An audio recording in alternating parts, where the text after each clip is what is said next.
We're going to start here. Today we're talking about the right balance, exercise, nutrition, and lifestyle. So people are always wondering what the best diet is for them. Everyone's different and have different tastes, cultures, and schedules. The diet set recommended for healthy people is a Mediterranean diet. And with that, it incorporates fish, poultry, fresh vegetables and fruit, lean meats, chicken and fish, healthy fats like avocados and olive oil, and you incorporate these into your everyday meal. The Mediterranean diet also consists of adjusting your lifestyle to incorporate healthier habits overall. And in this class, we will be discussing what a Mediterranean diet is and how it relates to physical activity, nutrition, and lifestyle. So Mary, how does lifestyle relate to the Mediterranean diet? Yeah, we like to say that it's a lifestyle because it incorporates all the things that Nancy mentioned, nutrition and activities and kind of a whole system. So how we live our lives and the habits that we build can heavily contribute to our energy levels, our mood, and our longevity, which is really important. Here are some examples of lifestyle habits that are part of the Mediterranean diet. Exercising regularly. And they have great programs here at Living Well for that. If you're interested in yoga, and they have a great fitness program coordinator. And avoiding smoking and tobacco products, preparing meals and enjoying them with others like family and friends, making home cooked meals more often than eating out. And that's why we are here to show you some easy tips of cooking and recipes. And then eating locally sourced food whenever possible. And also limiting alcohol consumption. We know that recently there's been some news where alcohol consumption, we used to say one drink for a woman, 2 drinks for men, and we're going to talk more about this, but there's been some recent research that says no alcohol. So really we advocate moderation. We promote the Mediterranean diet, and it's known to be one of the healthiest diets for our bodies and minds. And that's also part of the evidence-based guidelines from the American Cancer Society. An important concept of the Mediterranean diet is a sense of community. Yeah. And buying food locally can make a big impact on our health and the environment. Shopping locally helps to decrease the amount of traveling food has to do before it reaches your plate. We know that sometimes it can take 15 days or more to get from farm to table. Eating those foods and shopping at your local farmers market, starting your own garden, getting foods that are in season are all part of that. And then when you choose to eat fruits and vegetables that are in season, you're changing up what you're eating as the seasons change. This is exposing you to new foods, increasing your diet with variety, and that helps you to get the key nutrients you need. Especially those vitamins and minerals. So Mary, another point, we don't want people to isolate themselves. That's why Living Well is a great place to congregate and take part in the different programs that are offered, because it could be so easy to just stay home. But when you come out, it's kind of like a community involvement and you meet other people and you share similar experiences. So that's part of the Mediterranean diet / lifestyle. I feel like too, it's nice because our participants have said that it's a safe place. Yeah. You can come here, you don't have to worry about being exposed to the general public, but you're still able to get out. Yeah. So Nancy, why is the Mediterranean diet really good for us? Yeah, well, when you eat a lot of fresh foods like fresh fruit and vegetables, they contribute to your diet many different nutrients that help work together in your body. It's good for you because the combinations of nutrients provided help you to meet your nutritional needs. So you want to limit saturated fats, which are animal fats like butter, the fat around meats, and trans fat. And trans fat, a lot of the stores are getting away from carrying those products. I think like Aldi's and Trader Joe's has eliminated it. But that is something that can raise cholesterol. And you find it often in like frostings, like in cookie filling, you know, like a sandwich cookie with the filling in there, or pie crust. A lot of the baked goods carry it. So a lot of the food companies are getting away from that, which is a really good thing. But eating too much saturated fat can raise your LDL, or the bad cholesterol, which can increase your risk for cardiovascular disease. And trans fat has no health benefits, And both of these are unhealthy fats, the saturated and the trans fat, and they can cause inflammation. So the Mediterranean diet encourages healthy unsaturated fats and that include omega-3 fatty acids. So that's why we promote a lot of using avocados and olive oil and fish in our diet. So unsaturated fats promotes healthy cholesterol levels, and they help contribute to our health, combat inflammation, and can help promote healthy blood sugars. And the Mediterranean diet also limits sodium, which we like that. So we are using a lot of fresh herbs from our garden here. Living Well has a That's right. garden. We're very excited about the garden this year. Yeah, so you'll see when we do our cooking demo how we're utilizing some of the fresh vegetables and herbs we have available to us. But that's how you do it. You can use mustards or vinegars, make your own salad dressing, getting away from processed foods.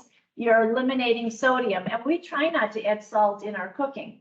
One small, like a little pinch you might need for something, but overall, we try to use pepper, onions, garlic, and fresh herbs for Yeah, flavor. I feel like the fresh herbs are so packed with flavor that it really, when you're using them and they're fresh, you get so much more than you really don't need the salt. And when you cut them, it's amazing how the aromas just take over. So, Fills up your kitchen with the Yeah. lovely smell. so we also, and that's why we're trying to eliminate sodium, is it can raise blood pressure, which can increase risk of heart attack or stroke.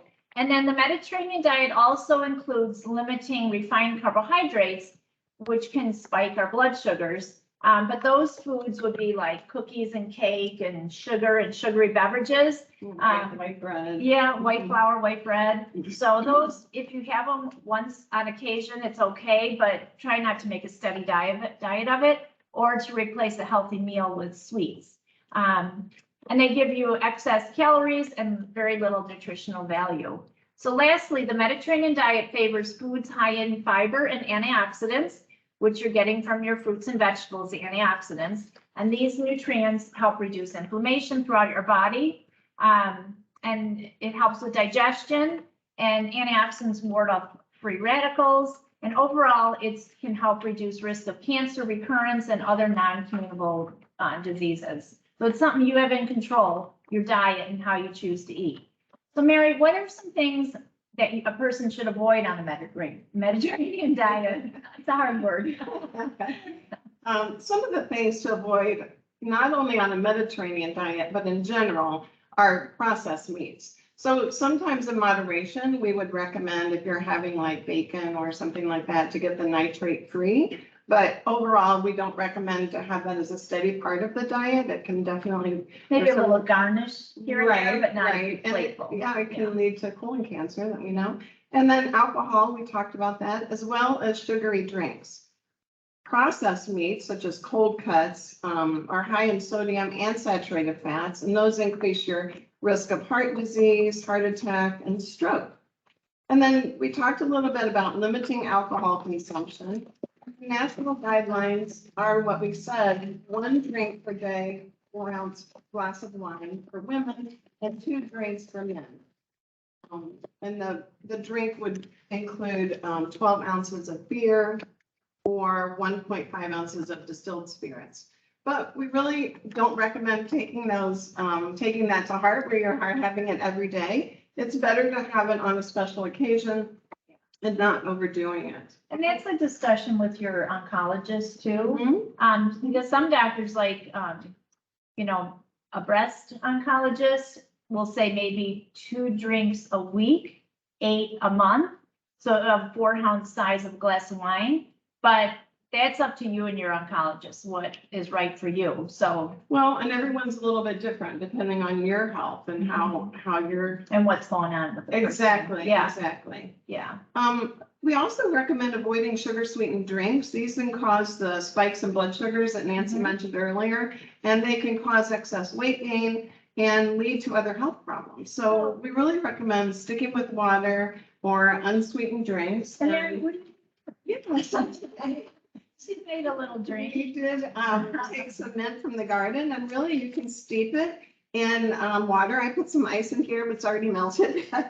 And then you can add some lemon to it. You can add a little honey, but I like mint tea just like this. It does help settle your stomach. Yep. So a lot of times we'll recommend this if you're having intestinal distress. but it's actually pretty tasty. Yeah, and I made this at home. This is a little weaker, but it's that Tazo tea. It's a passion tea, unsweetened. So you just boil some water, stick the packet in there of the tea. And then I let it cool. I put ice into it and then let it cool. And then I pour it into a pitcher and keep it in my fridge. And that's an herbal tea too. It right? is, yeah. So there's no sugar. It's unsweetened and it's refreshing. So you I can just take don't have it. mint in it. We should put some in. Yeah. So we hear a lot of questions about healthy weight, Nancy. Yeah. What does that mean? Yeah, so healthy weight looks different for everyone. It depends on an individual's gender, whether female or male, height, age, and body composition. So something that we use in our profession is a BMI, and that can help guide you as far as what your healthy weight would be. But, you know, everyone's got different bone structure and what they feel best at, but it's just a guide. So a healthy range for BMI is 18.5 to 24.9 for adults and 18 and up. And then 22 to 24.9 would be for ages 65 and older. You know, there's controversy over even using that, but you know, sometimes as you get older too, you don't want to get too skinny mini, because if you have a health situation and you start losing weight, you sometimes good to have a little bit of a buffer. But I think it's kind of what you feel best at, and then that you keep it steady. Because for some cancers like breast cancer, we want people to get regular exercise, eat healthy like the Mediterranean, so that they avoid weight gain, just to keep it steady. Because sometimes weight gain can be a cancer risk too.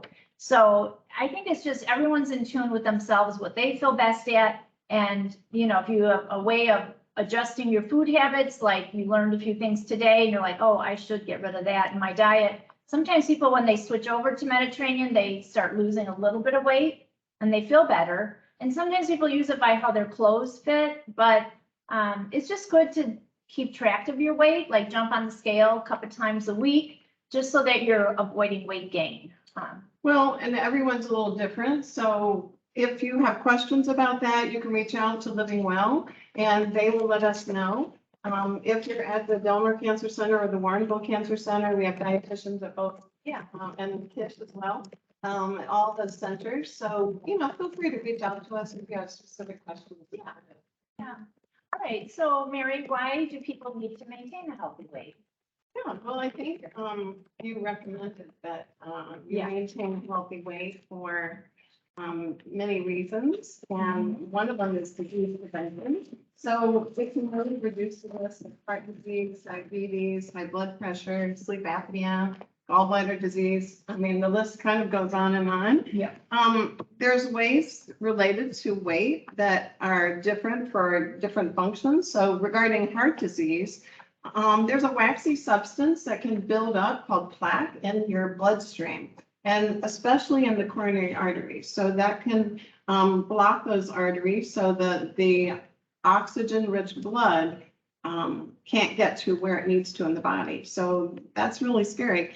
Exercise does help decrease that plaque buildup as well. And then having soluble fiber foods like black beans and oats. And we do have oats in a recipe today. So regarding diabetes, the more fat content in your cells and tissues, the more resistant your cells become to insulin. So if you're insulin resistant, that can lead to weight gain. So just kind of what Nancy had mentioned. And then regarding heart disease, if your blood pressure rises and stays high over time, then you can damage the body in other ways. So you want to make sure that you're healthy and taking all these things into consideration. So we hear that many times when people do go on a Mediterranean way of eating, like they're adjusting their food habits, they'll say that, oh, I lost a little bit of weight because I changed my food habits. So that's a place to start. And then just monitor. We don't want it continuously going down. We want it to maintain at a certain point, but it's a good way to start using the Mediterranean. So as far as gallbladder disease, gallstones are hard pieces of stone-like material that are made up from cholesterol that form in the gallbladder. So that could be because of a high cholesterol, high saturated fat diet. So you want to just be careful about that. When you're at a healthy weight, your body can circulate blood more efficiently and your fluid levels are more easily managed and you may have more energy. So how are food and exercise connected? Yeah, all right. So food, exercise, and calories are connected because we need food and calories to fuel our body. That's a given. We all need that. And whether we do physical activity or not, we still need food for fuel and nutrients. If we do some exercise, depending on the intensity, we might need more or less food or calories, depending on what your personal goal would be. So if the goal is to lose weight, then usually it's recommended to eat less calories than you burn, such as calorie deficit. If you would like to gain weight, it's usually recommended that you consume more calories than you would burn during the day. So overall, there are some apps available to track your calorie intake as well as your exercise. And Mary, I was just going to ask you, what do you do for exercise? Yeah. I know you're active. Yeah. Well, we both like to walk. Yeah. But I like to do jazzercise because the music really motivates me. And I would say it's really important, and you can ask some of the experts here at Living Well too. But do something that you like, because that's what something you're going to do for the rest of your life. And so I started doing like aerobics and jazzercise a long time ago, and I just kind of keep up with it because it keeps me going. Yeah. And if I do it at home, like during COVID, I kind of slack off. So it's better for me to go in. And I know they do have classes in person here, which is really awesome. So I like to walk. That's kind of my go-to exercise. It used to be I'd want to walk with a friend, I just couldn't do this by myself. And then what I do now is I just take my phone, I'm kind of old school, and I just put on Pandora, and I don't do the ear things. I like to be aware of my surroundings, and I wear a little crossbody and put my phone in and just take off. And I try to walk an hour. I don't track anything. I know my route and I go for an hour, and it's really good. And I always say I do my best thinking when I walk. It's just so calming. And on the weekend, I like to go early where I hear the birds and everyone kind of waking up, and it's really nice. This is a little personal note, but I last year was struggling with my walking because I had an arthritic knee. Since had a knee replacement, I'm back at it. So it's the best thing. So if you do have some quality of life issues as far as physical, check it out, because it was the best thing I did, because now I can continue what I'm doing. Well, and even doing arm exercises, we have a lot of exercise ideas, and they do it Living Well here. They have these professionals, so check in with them and get some ideas. Yeah, so there is some foods, you can give this comparison, like a slice of Portillo's cake. I don't want to put the idea in your head, and I'm like, I gotta have it. It's like around 750 calories. But if you compared split it. if you compare another meal to chicken breast and some roasted vegetables and maybe a little small potato, that could add up to 750, but you're going to get a lot more nutrients from that meal versus empty calories from the cake. So I know sometimes it's that our minds play tricks on you. So erase it now, don't think of that chocolate cake. Anyhow, we'll move on then. So, yeah. So, Mary, what are the benefits of physical activity? Yeah, I think we talked a little bit about how it's so important, and it really can improve brain health. It can help manage weight. It can help reduce disease risk, strengthen muscles and bones, and improve your ability to do everyday activities. I think the brain health one is also a really important one to keep in mind, because activity, and I know moving your arms and legs in different ways. The current recommendation for activity is 30 to 60 minutes, 5 days a week, and then a couple of days a week strength training, a couple of days a week stretching, like in yoga. So, take advantage of all of those things. But also, if you're kind of housebound right now, like if you're recuperating from treatment, even if every hour you get up and kind of walk around your house, if you're unsteady, walk near furniture so you can hold on to that, or if you have a cane, whatever you need, so we don't want you to fall. But getting up every hour is very helpful because you want to stay mobile and keep your joints loosened up. But everyone's at a different stage in their life. Or if you're just finishing treatment and you want to go for a walk, maybe walk with somebody, because you could be a little dizzy or unsteady. And take it gradually. Just listen to your body, do shorter increments so that eventually you build up. I mean, check with your doctor too, what they permit. And with the heat too. I mean, it's not that hot today, but keep that in mind too, when you go, so it's not an intense heat or you get worn out. Physical activity can help reduce your risk of depression and anxiety, short-term and long-term, and help you sleep better, which is really important. If you're not getting enough sleep, that can affect a lot of different things going on with you. It helps with your So- digestion too, just that Exactly. you're up and moving and hydrating, important. So even trying to maintain your weight, physical activity can help with that, and getting in some physical activity every day can reduce your risk for diabetes, cardiovascular disease, and some cancers. It can also improve symptom management. So if you already have some of those chronic illnesses, physical activity can help prevent muscle wasting too, so that you can perform those daily activities. And as we age, we have reduced muscle mass and strength. So keeping up with that physical activity can really help. You feel better too after you exercise. Yeah. Some people have a dog, so they use that as just throughout the day, take the dog out and go for maybe a block or whatever. Well, and cleaning, or a lot of moms like to tell their kids that cleaning is good exercise, which is true. Yeah. But So the getting- mother cleans their room, Right. which is more exercise. Getting groceries, some of those daily activities can really help. And you do want to be careful not to have any falls, because Yeah. that can really curb your physical activity.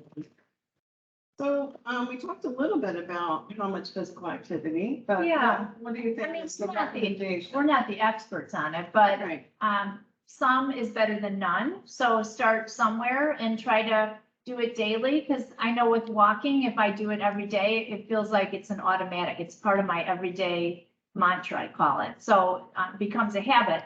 But the recommended amount per week to see the benefits is 150 minutes per week, which can be about 30 minutes for 5 days a week. You don't have to be that specific, but gives you a general idea what you're striving for. Some people utilize their little Fitbit or whatever. I don't do any of that stuff, but they walk 10,000 steps, and that's another way to track your exercise. And you can break it up throughout the day, like do 15 minutes in the morning, maybe in the afternoon, go for some, and maybe in the early evening. So just the point is to move more, and it will help you overall.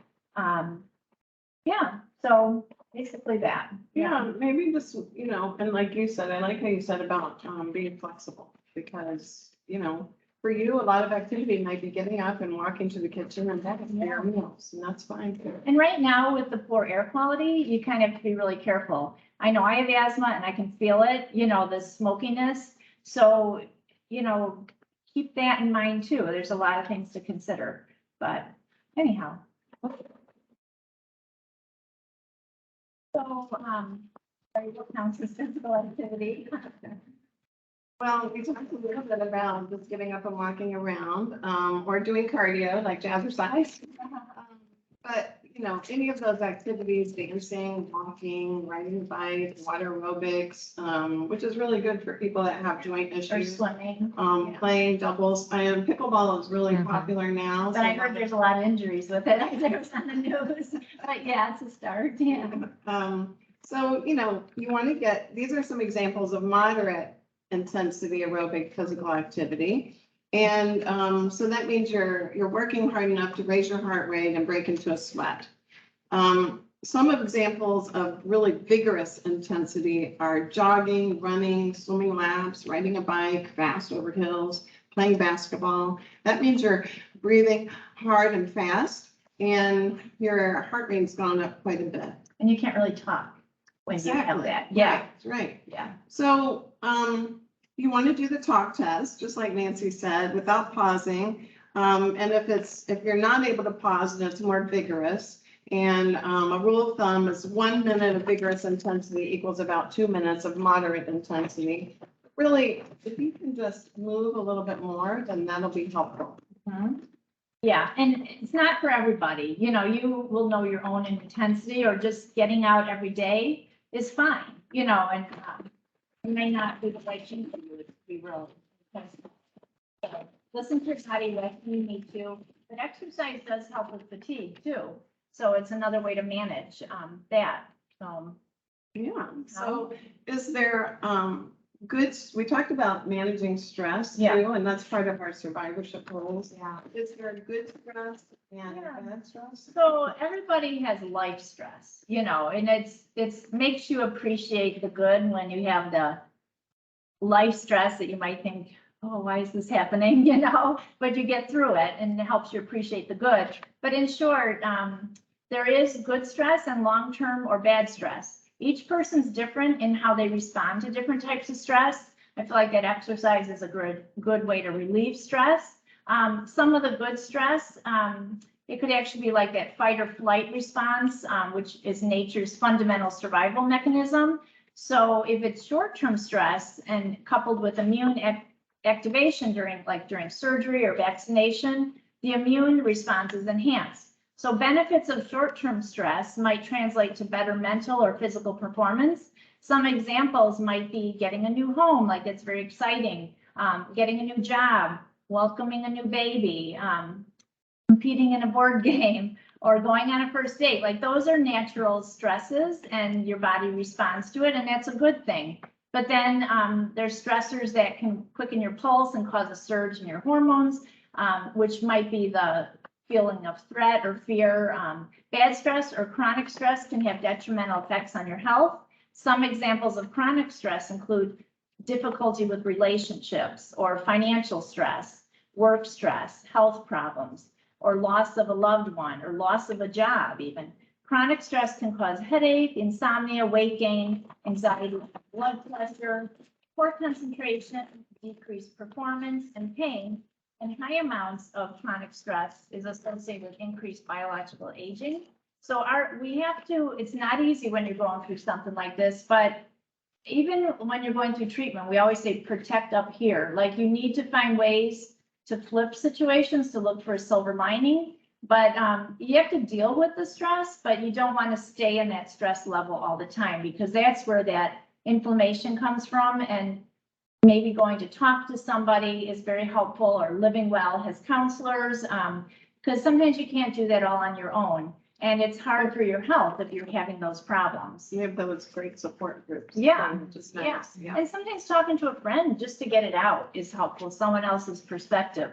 I think Mary and I working together so much. We cover a lot of bases, but anyhow, chronic stress has been shown to accelerate cancer progression, and inflammation, and oxidative damage. And that's why it's important to reduce chronic stress. It's inevitable to never have any stress. It's part of life.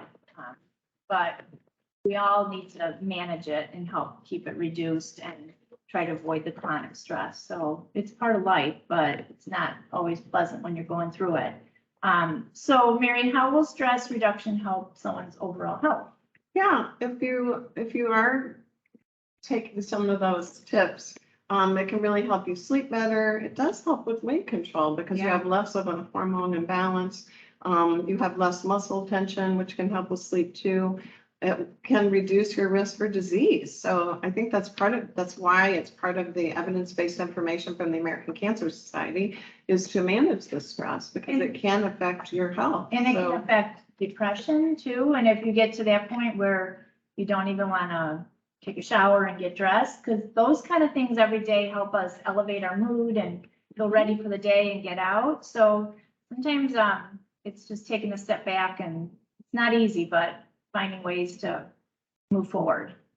Yeah, getting better rest helps your mood too, and reducing stress can help control your weight, like we said. And then just the hormone balance can really help too. I think it's important, a lot of times we talk about, we like to make kind of a beautiful table. Try to do it when we come here for the classes too. And sometimes we'll have fancy napkins or table runners, and that can really elevate your mood too. That's the tone. Taking a couple of minutes to have a garnish on your plate, even if you're eating alone, it can increase your mood and help with decreasing stress. Little fun things that you can do for yourself. Yeah. So if you have high levels of stress, your body tenses up and has that fight or flight response. So if you reduce your stress and allow your body to relax, that'll help with that overall tension and pain and discomfort that comes along with it. So we really want to reduce your risk for these diseases and overall inflammation and allow you to be in that better mood and improve your physical and emotional health. When you are less stressed, you gain back that cognitive control and find more focus and creativity.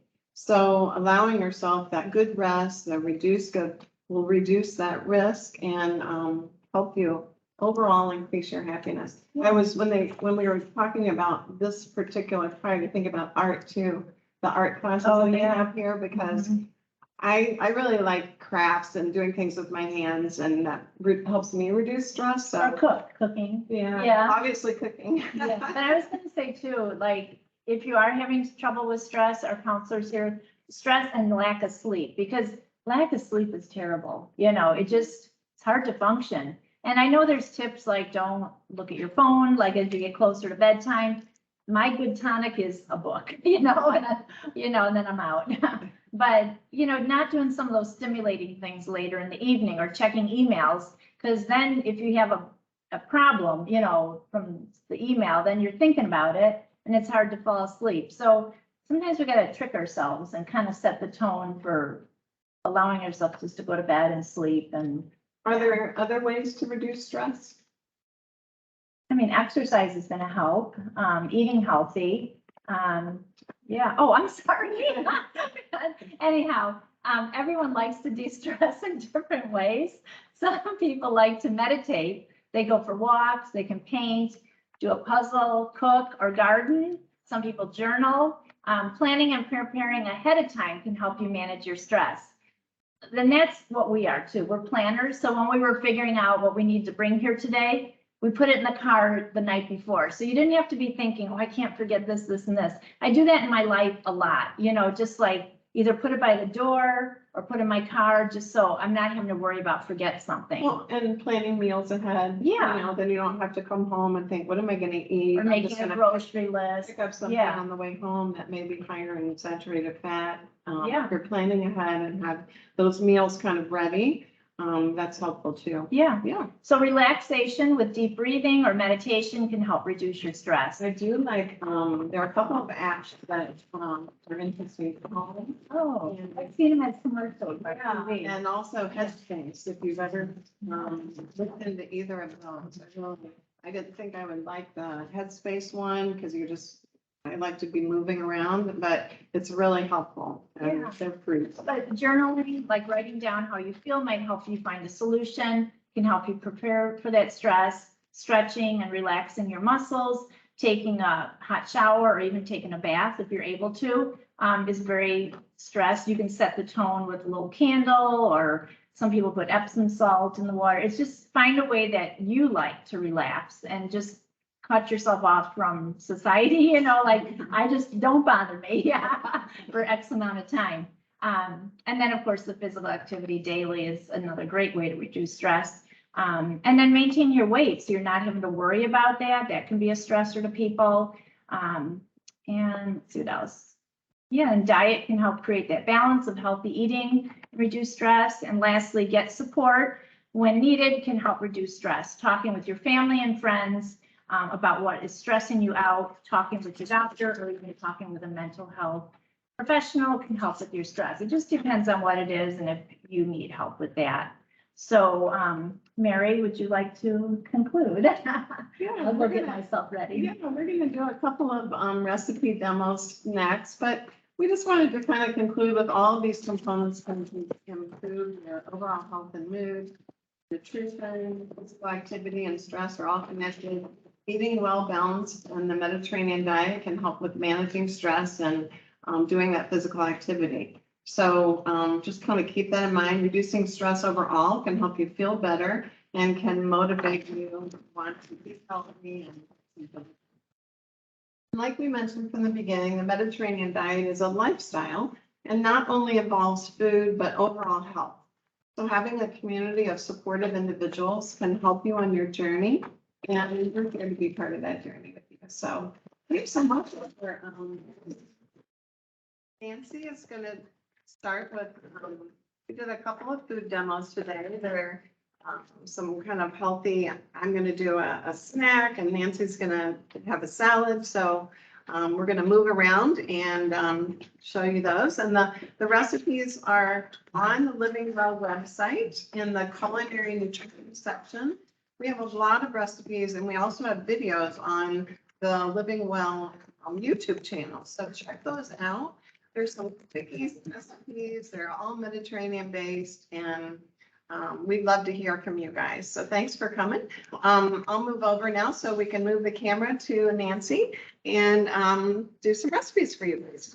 Mayor, can you move the chairs for Thank me? you. All right, so.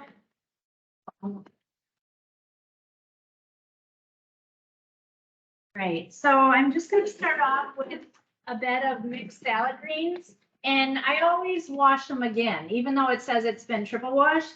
I always give it another washing and it freshens it up too. You can do romaine, you can do spinach and arugula, but I chose to use the mixed greens today. So we just start with that as our base. This recipe we're doing, it's called an egg breakfast salad. So it's a salad and we're gonna put some eggs on it. So first off, I'm just gonna crack a few eggs in this pan. The recipe said to use a cooking spray. So I'm using an olive oil cooking spray. And we're gonna let these cook a bit while we're doing the rest of the recipe. These will be sunny side up, but I'm gonna flip them because if you are active in treatment, we don't want you having runny yolks. So we're gonna flip them so that the yolk will be hard. These now. Okay, let that go. Actually, they said to put a lid on it, so I'll do that and maybe it'll help cook it better. All righty, so it's kind of neat, this dressing. It's pretty cool. It's just some plain yogurt. And then I put a whole avocado in here, a little bit of water, and then I just mixed it, and then some herbs or some seasonings. So it has pepper, cumin, onion powder, and garlic powder. So those are the flavorings. We're going to add a few herbs too. Nancy, what are you using? What is that? Oh, Do you have any yogurt in there? in plain yogurt, yes. And so it's a little mixer I have. It's a handheld, it's non-electric, and you just It's a pump food it. processor? basically? Yeah, like, but no, No. cord to it. So, yeah. All righty. So I'm gonna just start adding a few vegetables. So we're using these little tomatoes. They're like little grape tomatoes. They're tricolor. So I like to use a serrated knife for cutting these tomatoes. It goes much easier. But I like the tricolor because we do like to eat for color and eat for the rainbow. So this is giving you the yellows, the orange, the reds, and they're nice and firm and fresh. So it's really good.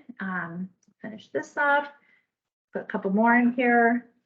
We're gonna also have our tomato class coming up, so we're gonna give you lots of ideas to use tomatoes. So we're kind of excited about that one. Yeah, we love tomatoes. They're, Yeah. high in vitamin C and other nutrients. Good lycopene.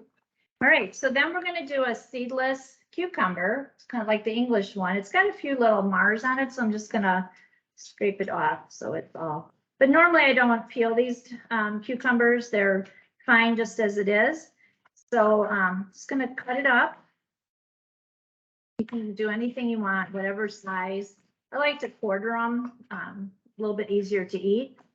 But I like them because they're seedless and they add nice little refreshment to a salad.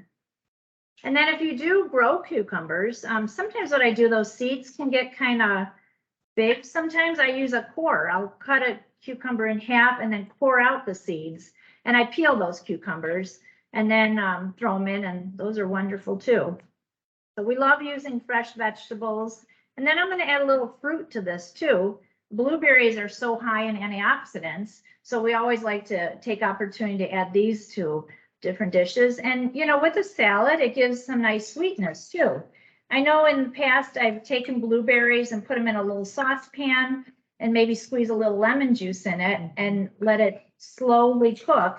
It makes like a fruit compote, and that's really good on blueberries, or even if you had a little dish of vanilla ice cream, it's good, but you're getting all that nice antioxidants, and there's like no additional sugar added to it. It's just from the fruit itself. And then this is our little zucchini from the garden. It's so cute. So, and then Mary did a recipe with the zucchini too, but I'm gonna just keep these whole, like nice round pieces because they're just the perfect size. There's a lot you can do with zucchini, and this is a great size to work with. They're not so overwhelmingly big. We'll throw these in here. I like the color too. Yeah, A little different from the cucumber. yeah. And then, with any recipe, you can kind of own it. So red pepper was not in this recipe, but I'm like, what the heck? Let's add some more color and vegetables. You can do that. And peppers are wonderful, a lot of vitamin C and good nutrition. So adding a nice burst of red, a little bit more in. I'm using a serrated knife again. It just cuts through that skin really nicely. And then let's see, what am I missing? We'll do a little avocado. Even though there's avocado in there, we love avocado. It gives a nice creaminess to things. So I just cut around my whole avocado. So I did it once around, then I go and turn it and do another round. Always keep your eyes down when you're cutting, especially round things. You don't want it to slip and then cut yourself. We don't want any injuries in the kitchen. All right, so, like we used to say, men, when they have a project, they go out and get their power tools. Well, we use tools too in the kitchen, and we got to keep our eyes on the project. So, yeah, this is a nice avocado. So anyhow, I'm just going to chunk it up and this to the recipe, getting some nice antioxidants and some healthy fats. And for people who are struggling, like with getting enough calories in, we love to promote the use of avocado because it's giving you nice calories, but it also will give you those additional calories that you might be looking for. If you're trying to not have too many calories, then maybe don't use a whole avocado. Good. Okay, and then we're going to add some nice basil from the garden. I'm just going to change these. There we go. It's going to snip it on here. You could stack the leaves and then slice across like chiffonade, but this is easy with the little piece. I'm just going to cut in. You can really smell the nice fresh herbs. And then we've got some dill. Dill is really awesome. So it's funny when you make a salad and then top it with fresh herbs, the flavors are just amazing. So this was from the garden too. Dill's good on a lot of things, making salad dressings or on salmon and little potatoes. It's really nice. Okay, so then with this dressing, I'm just going to put some on because usually I keep it separate. I got it. You got it? And then I take this little piece out. It's the blade. And we'll just spread some on. And I tasted it. I said, let's try this. And it's delicious. It could even be like a dip too. It's just plain yogurt, whole avocado, a little bit of water, lemon juice, and then these seasonings. And that's really nice. So you're getting protein too with this, with the yogurt. All right, so let me see how these eggs are doing.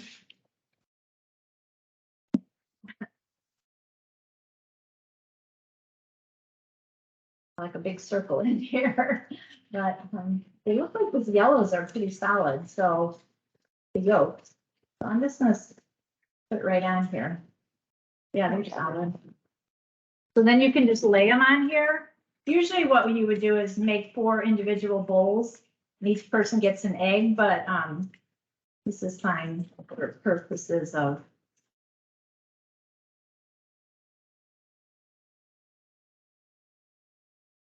I should cut in these pans. There we go. I like the idea of a breakfast salad. Yeah. We don't have to reserve it just for lunch or dinner. I think it's No. a great idea. Yeah, I know one time I was in Florida and they served a bed of romaine with a big tomato and they sliced it open and they filled it with scrambled eggs and they had avocado around it. I was like, that's really neat, great idea. So this kind of, when I saw this recipe, I was like, oh, good. So that's it. Simple as that. And there we go. So I'll leave it right here. Okay. So, thank you. All right, Mary. All right, so I have a little recipe for a snack, and they're peanut butter balls, and they have some oats and some chocolate chips. So they're super easy to make and kind of good to have around. You can put them in a bag and take them with you. You don't have to worry about any kind of food safety issue if you want to take a snack with you, which is kind of nice.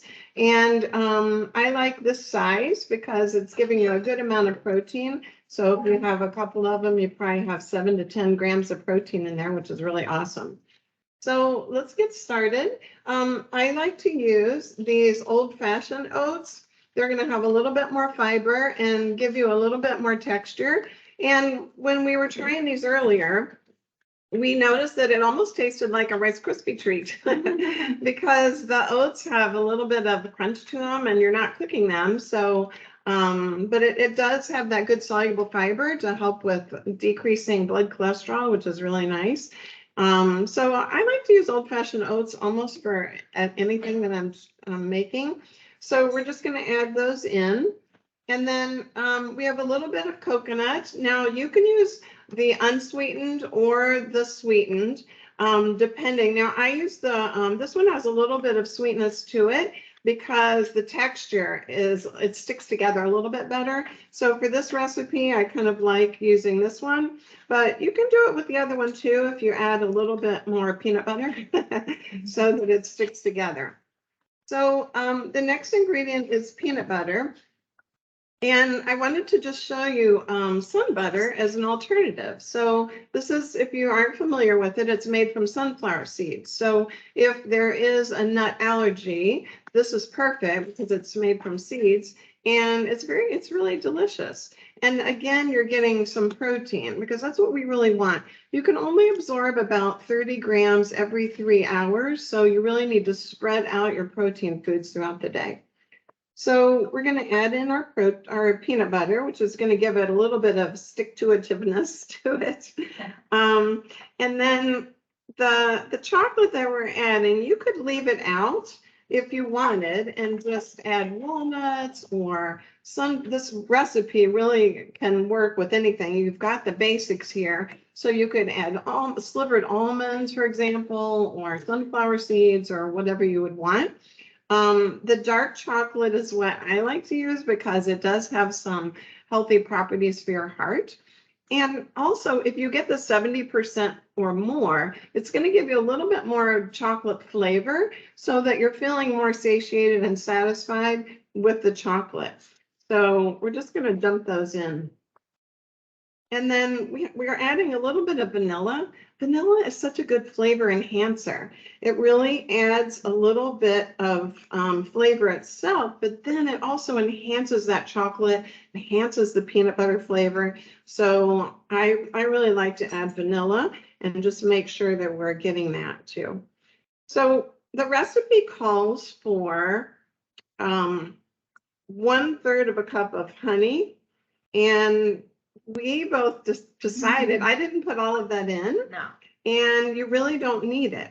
So we're going to add a little bit of honey, but we probably, I'm probably using about half of the honey that was in the recipe because you really just need enough to have it all stick together. And the peanut butter is really keeping it kind of stuck together too. Mary, if you don't have honey, could you use maple syrup? You could, but the honey is a little bit more sticky. Yeah, yeah.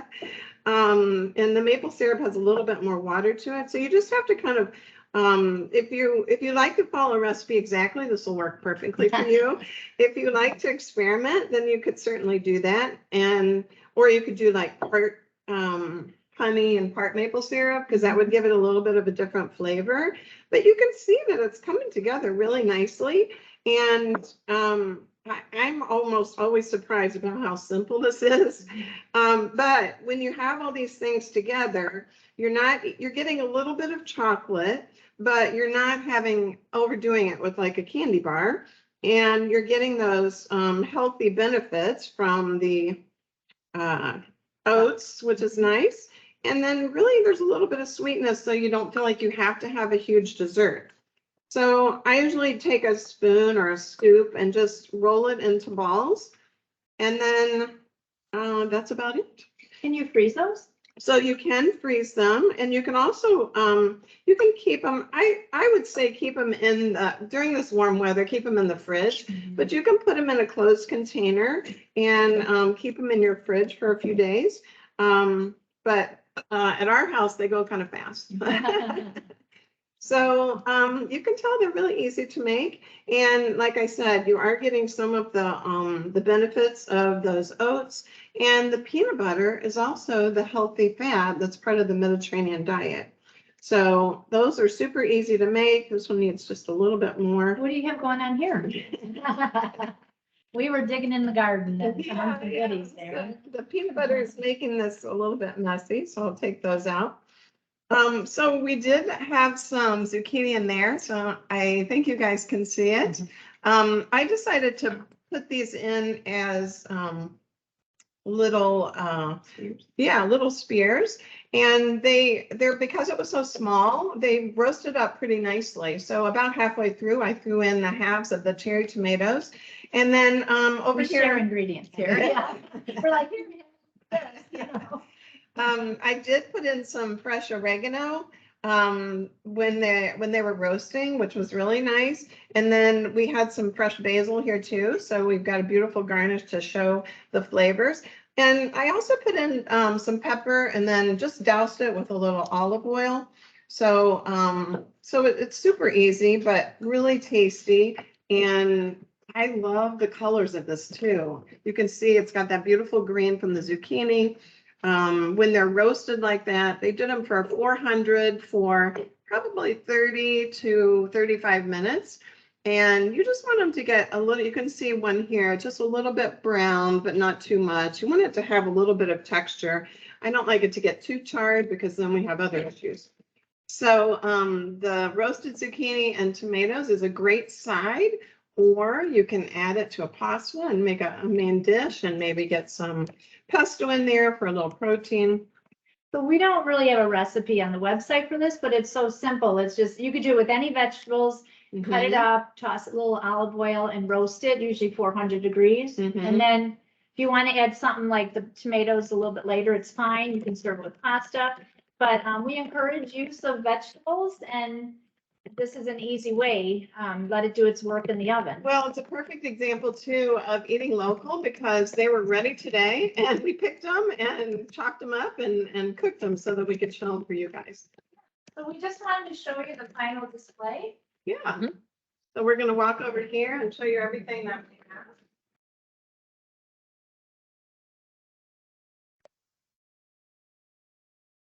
So we have this beautiful salad, and I love how you garnished it with the fresh oregano on top. Yeah. And then here is our mint tea, which is yummy and easy. And you could, if you wanted a little bit sweet, you could add a little bit of honey. And then we have our little nuts, peanut butter snacks, or you can use sun butter. And then our roasted vegetables. And we used our herbs as our centerpiece. That one's falling over. Yeah, we have rosemary here and mint and basil. Yeah. So So hopefully we've given you some ideas for things that you can grow in your garden and foods that you would like. And we're happy that you came to be with us today. yeah. So hopefully we'll see you at our next classes. And then please let Living Well know that you're ready to sign up for those in-person classes in the fall. We can't wait to do those. Yeah, but we still have a few more classes this summer. So if you go to the website or if you've received the brochure, it's all in there. Or you can call Living Well and find out when the next class is.